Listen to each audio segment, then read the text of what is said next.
Muy buenas noches. Estamos a 30 de diciembre, ya muy cerca ya del fin de año. Solamente nos resta unas horas de este día y mañana y estaremos terminando el año 2020. Y estamos meditando sobre la Navidad. Es un tema que da para meditar en él durante todo el año.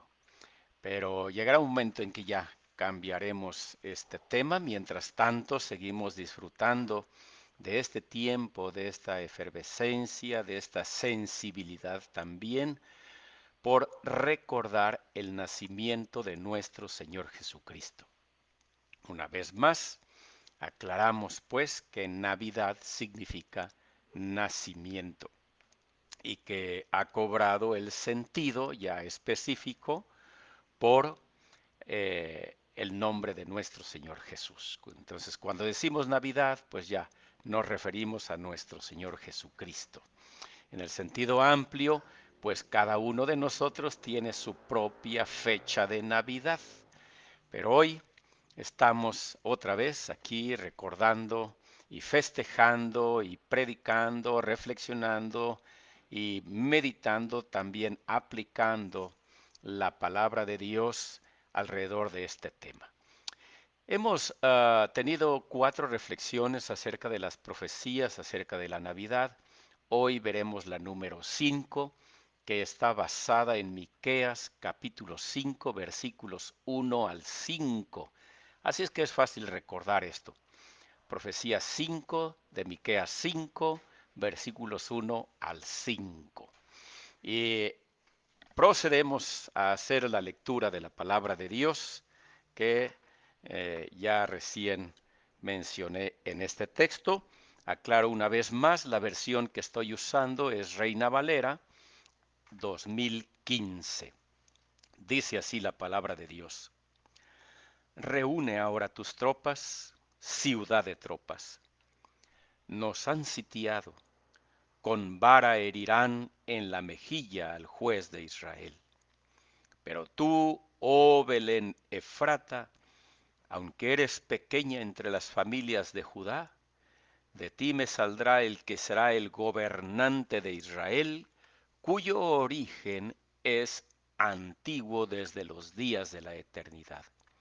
Sin embargo, Dios los abandonará hasta el tiempo en que dé a luz la que ha de dar a luz y vuelva el resto de sus hermanos para reunirse con los hijos de Israel.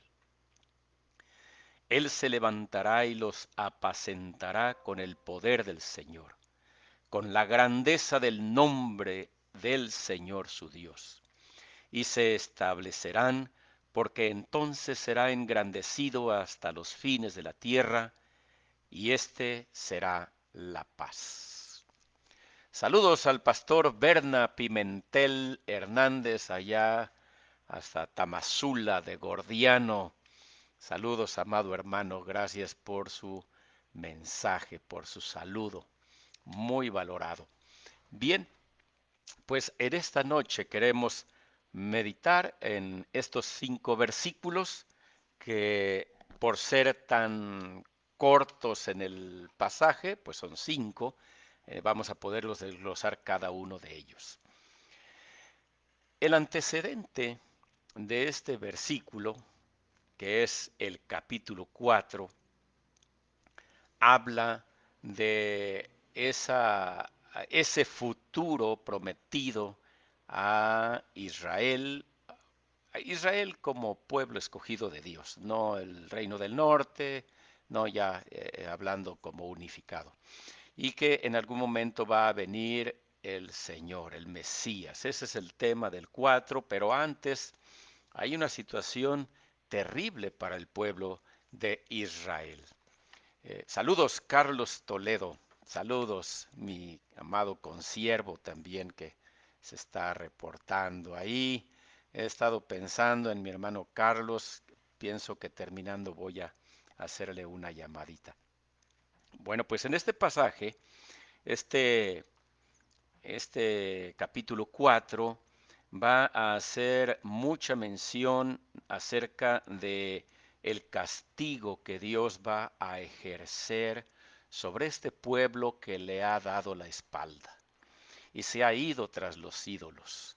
Vamos a ver más adelante, ya en el reinado del Mesías, en los versículos en cuestión, este asunto. Pero mientras, sin leer el 4, solamente mencionar que habla de esto. Entonces, así entra el versículo 1 del capítulo 5, diciendo, reúne ahora tus tropas, ya están sobre de ti, ya vienen sobre de ti. Y estás siendo sitiada. Es decir, la revelación que Dios le da al profeta Miqueas es hacia el futuro, pero es como si ya estuviera sucediendo. Miqueas está viendo una escena de mucho movimiento de ejércitos alrededor y que ya está siendo situado el pueblo de Dios. Y le dice, reúne tus tropas.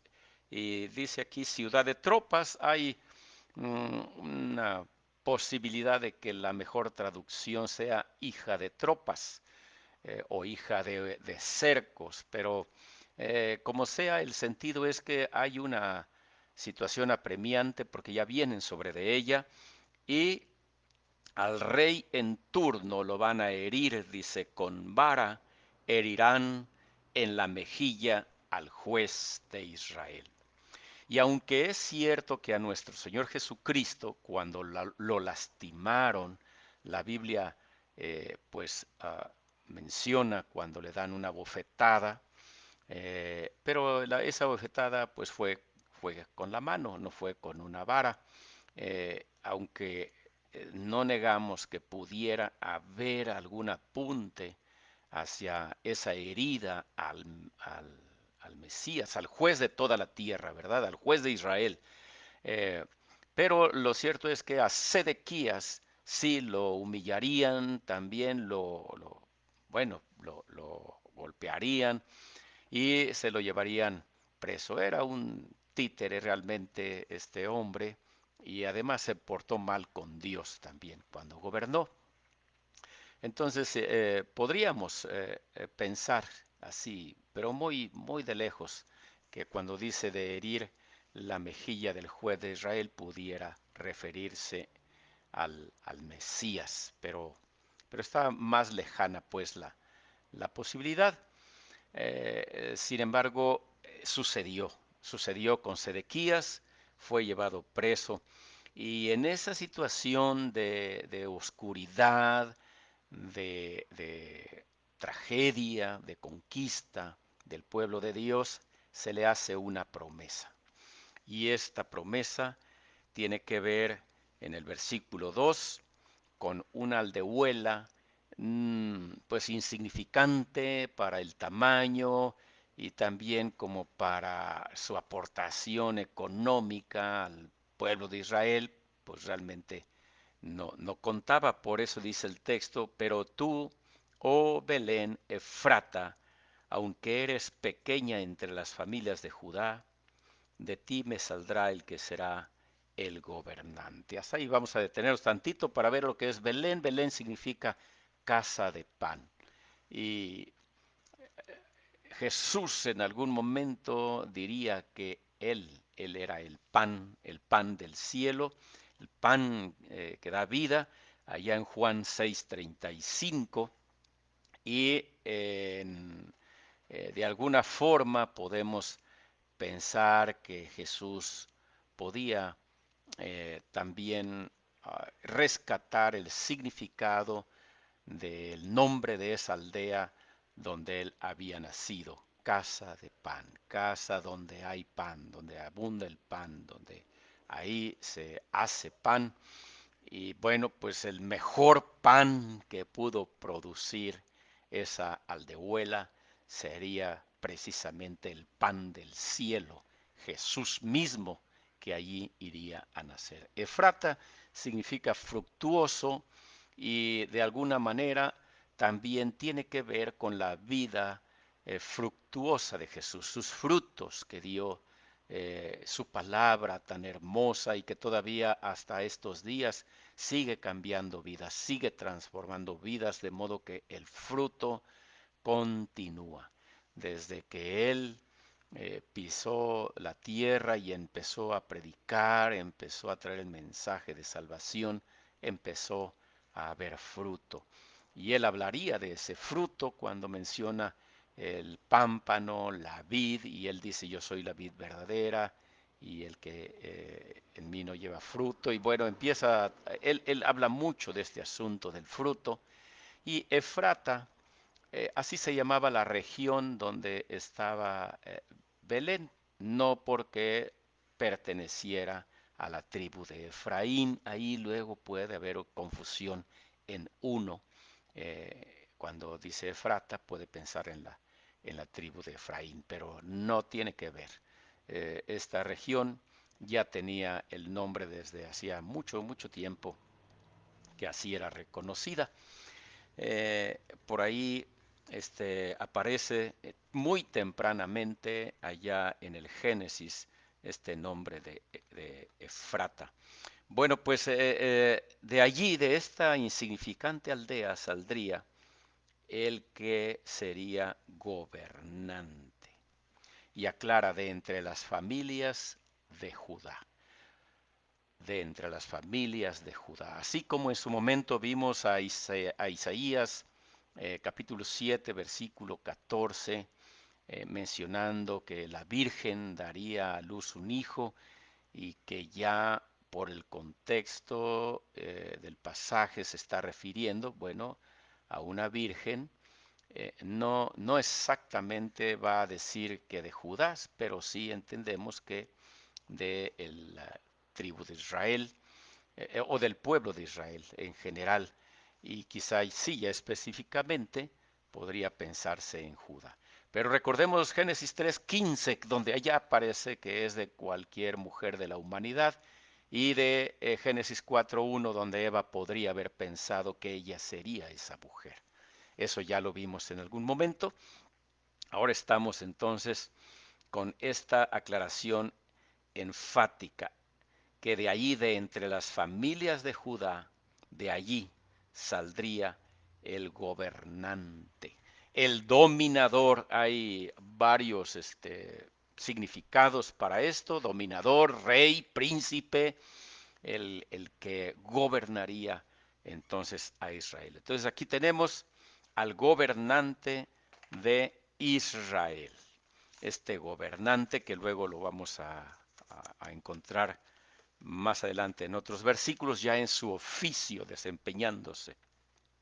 Pero mientras estamos aquí con este gobernante y que habla de la que ha de dar a luz, la que ha de dar a luz, es decir, ya hay una personita destinada para que dé a luz, la que ha de dar a luz.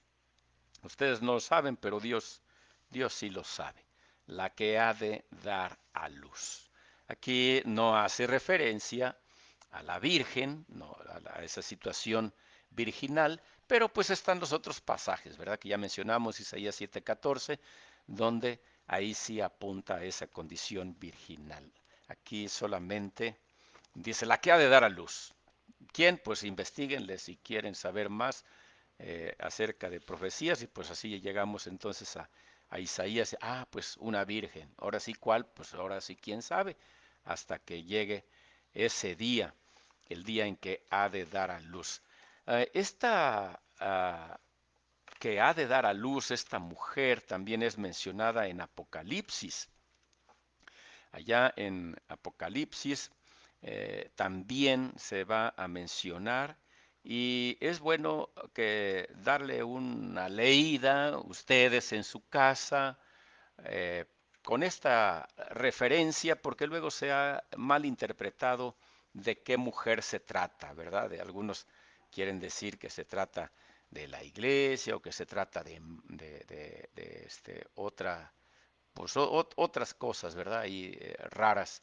Pero también eh, Apocalipsis, al ser tan figurativo, sí se puede Digo, lo de la iglesia es absurdo, ¿verdad? Porque la iglesia es después de Jesús. Pero sí se puede llegar a pensar en un momento dado de una nación y eso pues sería el pueblo de Dios. Sin embargo, todo apunta de que allá en Apocalipsis se está refiriendo a este mismo pasaje del que habla Miqueas, la que ha de dar a luz.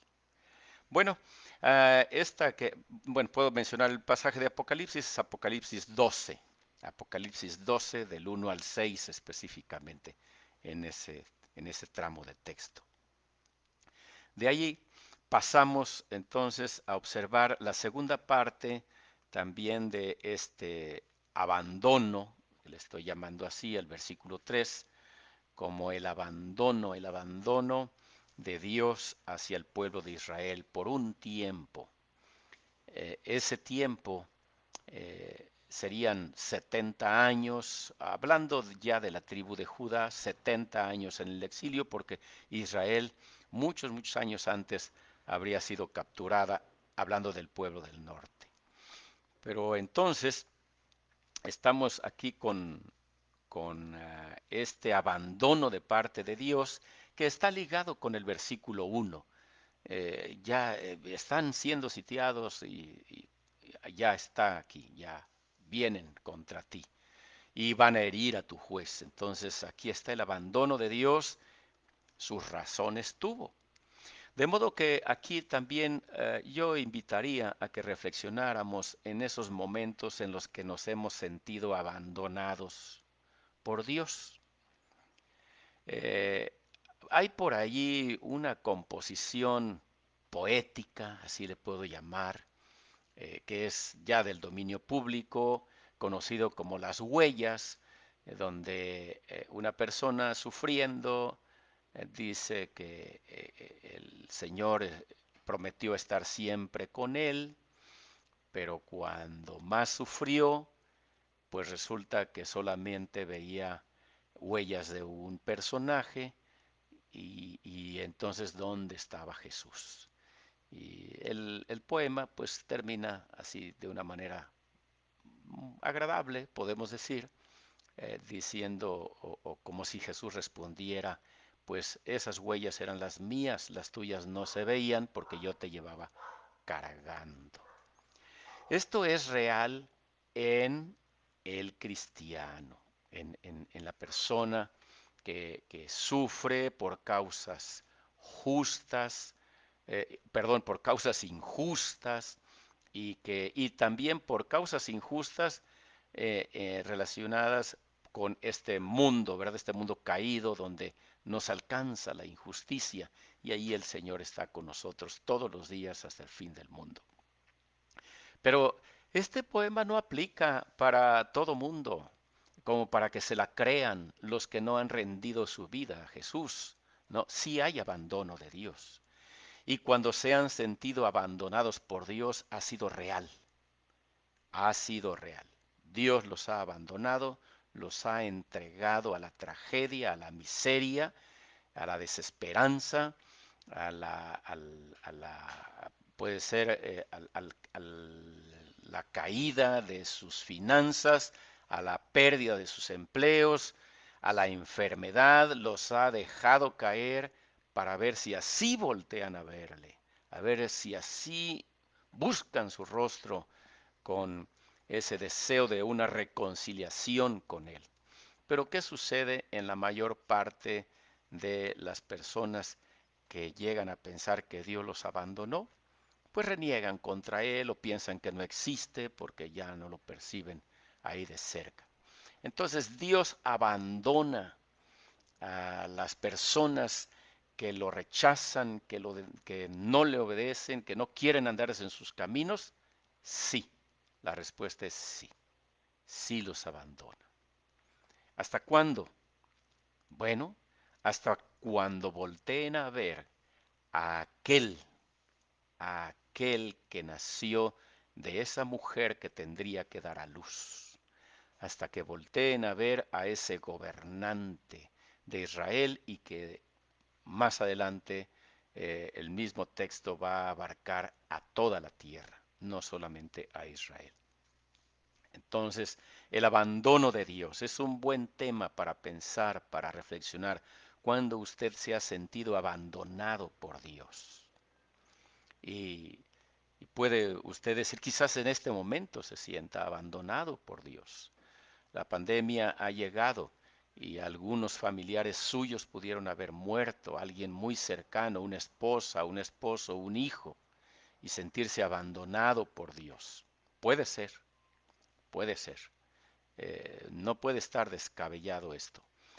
Piense en su situación espiritual con Dios, cuál es, haga una evaluación y probablemente sí se trate de un abandono de Dios.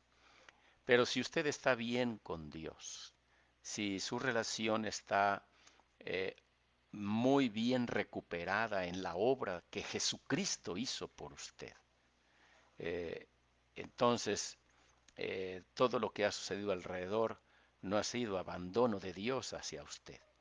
Es probable que haya sido abandono de Dios hacia algunos que fallecieron. No a todos, pero sí a algunos de los que fallecieron.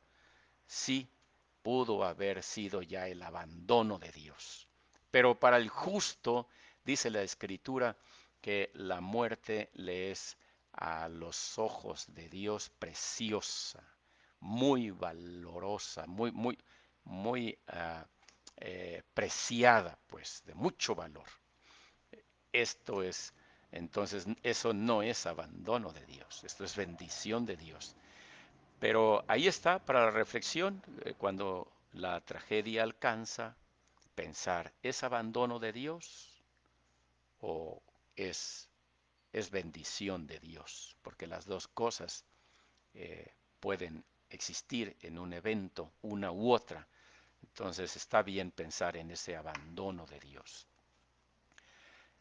Y el peor abandono de Dios, pues va a ser cuando lleguemos ante su presencia y algunos Dios los abandone a la condenación eterna.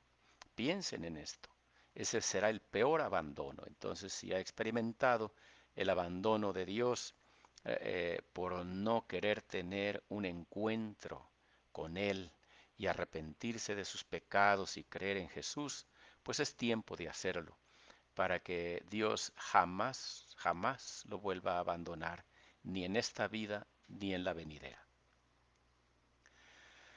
Este abandono de Dios va a terminar pues con esa llegada, podemos decir, de ese alguien que va a nacer, de la que ha de dar a luz, y ese sabemos que es Jesús.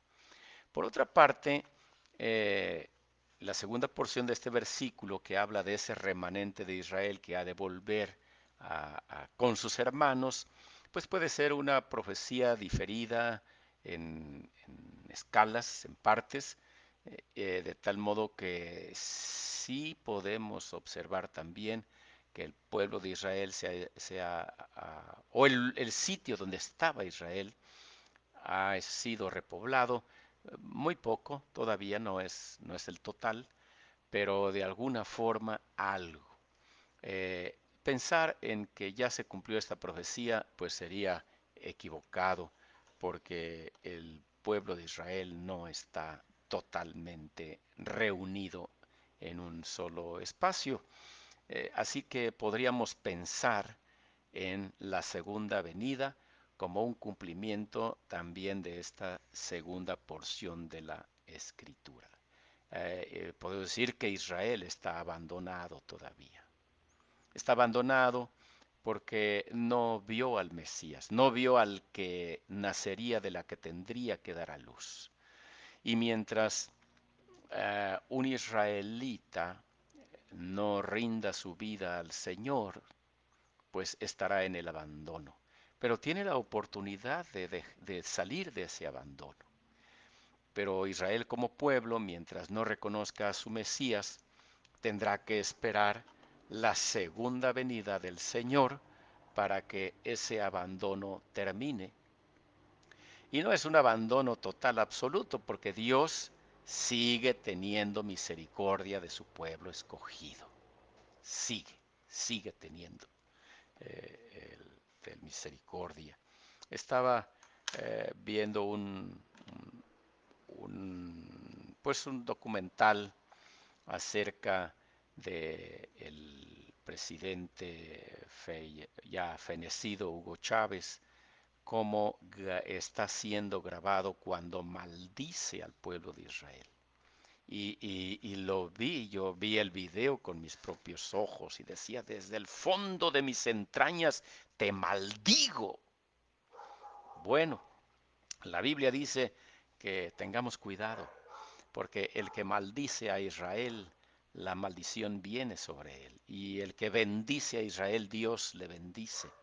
Y curiosamente, según los datos de cómo murió este hombre, pues fue con un cáncer que le invadió las entrañas, esas entrañas de las que él hablaba, que desde allí lo maldecía, pues esas entrañas fueron consumidas por el cáncer. Entonces Dios no ha abandonado plenamente a su hijo Israel. Ahí lo tiene y por la fidelidad de Dios, ahí está y estará hasta que el Señor venga otra vez. Ahora, este reinado del versículo 4 que menciona, eh, vale la pena observar que se trata de un oficio eminentemente pastoral, porque dice apacentará. Entonces, no hay duda de que se trata de un pastor, este gobernante, este rey. Y cierto, Jesús mismo se identificaría como el buen pastor. Es uno de los 7 yo soy que se encuentran en Juan, por cierto, que ya mencioné otro de ellos hace un momento, ¿verdad? Yo soy la vid verdadera. Pues esta declaración de Jesús de yo soy el buen pastor está en íntima armonía con lo que Miqueas está diciendo aquí, que él apacentará. Bien, lo digo otra vez aquí leyéndolo. Dice así el verso 4. Él se levantará y los apacentará. Ahora, ese apacentar es con el poder del Señor. Qué maravilloso. No es con el poder de un pastorcito humano. No, no, no, con el poder del Señor, porque Él mismo es el Señor, Él mismo. Entonces, con su poder pastoreará y dice más adelante, con la grandeza del nombre del Señor su Dios. Y recordamos a nuestro Señor Jesucristo haciendo una distinción entre nuestro Dios o el Dios y Padre de nosotros y el Dios y Padre de Jesús. No porque sean distintos dioses y distintos padres, sino porque son distintas las relaciones filiales entre Dios Padre con sus hijos mortales y la relación con la divinidad que salió de él. Porque esto es algo interesante lo que dice el verso 2 que estaba pasando por alto, ¿verdad? Dice, me saldrá. De él, de él, de él le saldrá el que será el gobernante de Israel. Entonces de Dios salió, aunque vendría en línea con una de las familias de Judá, pero salió de Dios. Por eso el pasaje hace mención en el verso 3 que, perdón, en el mismo verso 2, cuando dice, cuyo origen es antiguo desde los días de la eternidad. Aquí quiero hacer una mención importante de esta expresión desde el origen, porque la palabra que se utiliza allí en el hebreo sí se puede traducir por origen, pero tiene un énfasis mayor en una traducción por salidas. Y salidas y origen tienen relación, porque cuando hablamos de un origen, hablamos de una salida, de ahí parte algo. Entonces, está bien si se pone una palabra o se pone otra. Me parece que si se hubiera puesto salidas, sería muchísimo mejor, más claro el texto, porque este nacido de la que había de dar a luz, pues es desde dónde dice aquí el texto, desde los días de la eternidad. Esta expresión hebraica quiere decir o hace referencia a la infinitud. No hay manera de contar eso.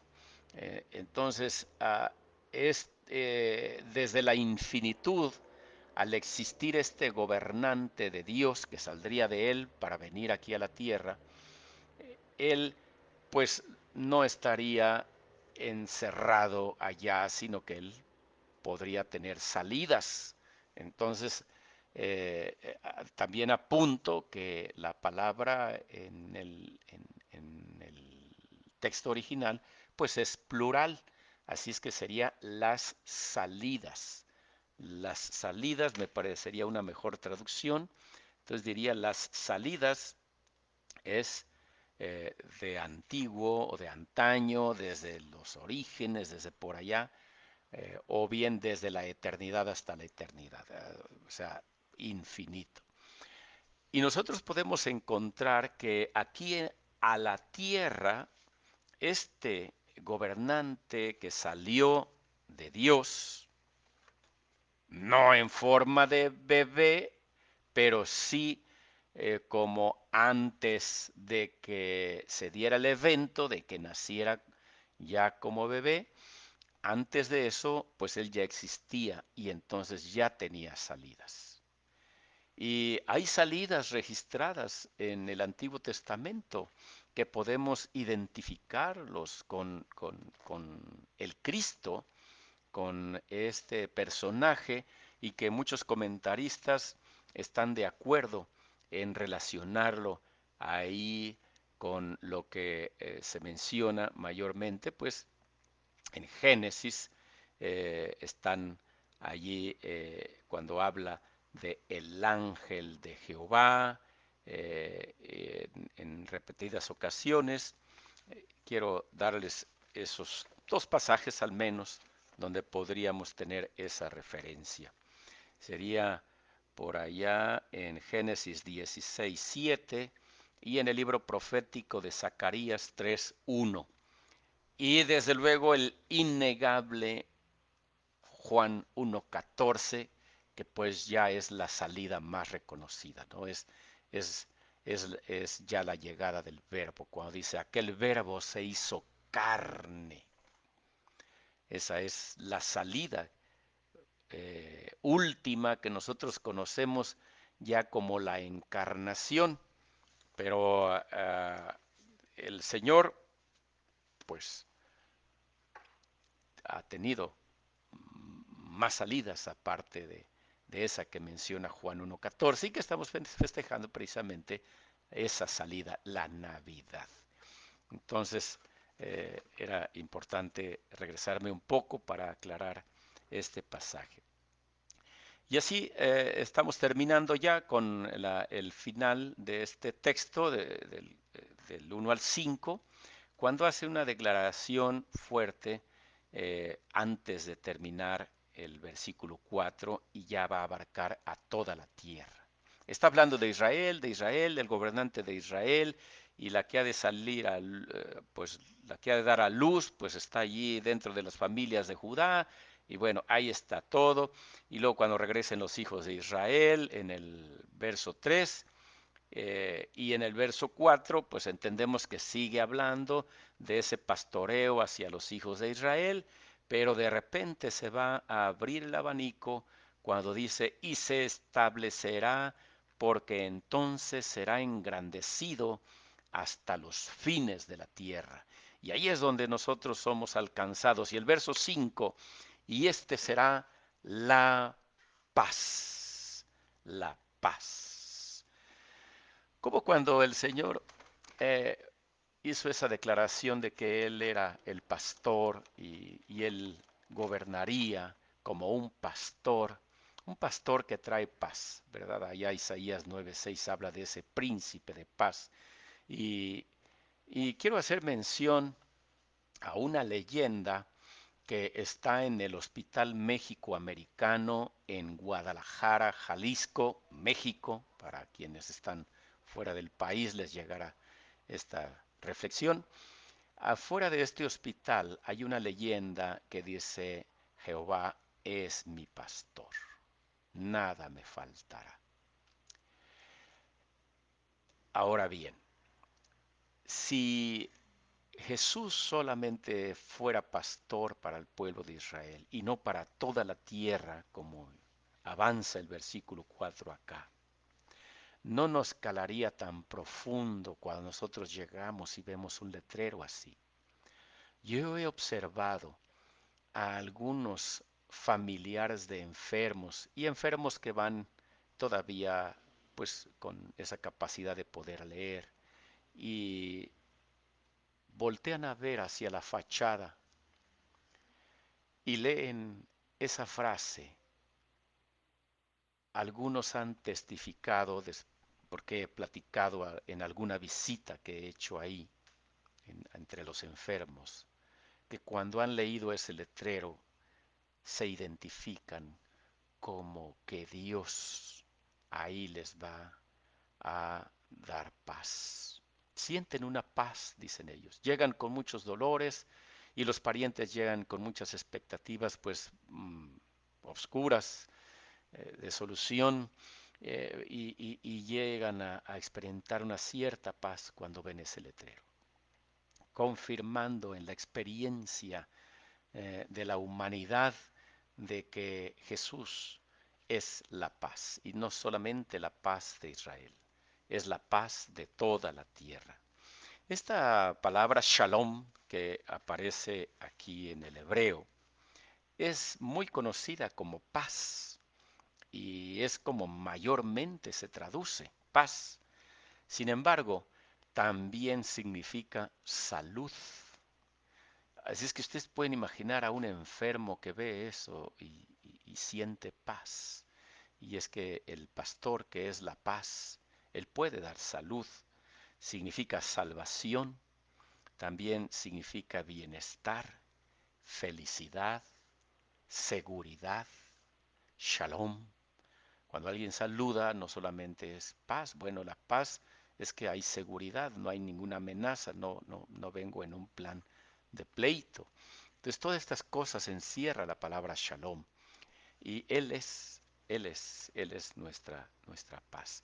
Mencioné a Isaías 9:6, que hace esta referencia al príncipe de paz, pero me gustaría hacer una referencia en el Nuevo Testamento a Efesios 2:14 y leerlo en este momento. Efesios capítulo 2, versículo 14. Dice así la palabra de Dios. Porque Él es nuestra paz. Qué declaración, ¿verdad? Él es nuestra paz. Ya predicamos acerca de Efesios, ya pasamos por este pasaje, pero ahora queremos relacionarlo con esta profecía de Miqueas 5:5, ¿verdad? Él es la paz. Eh, no solamente da paz, sino Él es la paz. Su esencia de Jesús es paz. Está en su naturaleza, la paz. Por eso el texto dice, Él es la paz.